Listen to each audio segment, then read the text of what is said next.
Dinar Candi dambakan pasangan pria lokal, bule diajak makan susah. Dinar Candi inginkan pria lokal untuk menjadi pasangannya. Lebih suka lokal ternyata, kata Dinar Candi ditemui di kawasan Kebayoran Baru, Jakarta Selatan, Kamis, tanggal 21 September tahun 2023. Atas pilihannya tersebut, Dinar Candi mengungkapkan lebih nyaman ketika berinteraksi dengan pria lokal dibanding bule. Di samping itu, Dinar juga mengaku tak perlu khawatir soal selera makanan. Sementara menurut Dinar Candi, pria bule lebih susah saat diajak makan. Kalau bule diajak makan susah, karena beda makanannya, beber Dinar Candi. Aku suka nasi padang, dia sukanya salad, susah. Tapi kalau sama orang Indonesia ya makanannya Indonesia, bercandanya juga enak soalnya sama, sambungnya. Perempuan bernama lengkap Dinar Miswari tersebut lantas mengungkapkan bahwa ia sempat didekati oleh 3 pria sekaligus.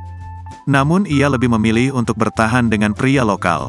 Yang sekarang itu dia menyingkirkan 2 bule dari hidup aku. Jadi aku tuh dalam waktu bersamaan dekat sama 3 cowok, mereka yang ngejar, tuturnya. Yang satu internasional, yang satu Rusia, yang satu pengusaha. Tapi yang pengusaha ini nggak tahu. Karena dia sabar, si bule ini didepak-depakin sama dia sampai aku hilang perasaan, imbuhnya. Kendati begitu, Dinar Candi masih belum mau mengungkapkan identitas pria yang sedang dekat dengannya tersebut. Alasannya, ia ingin menjaga hubungannya tetap privat.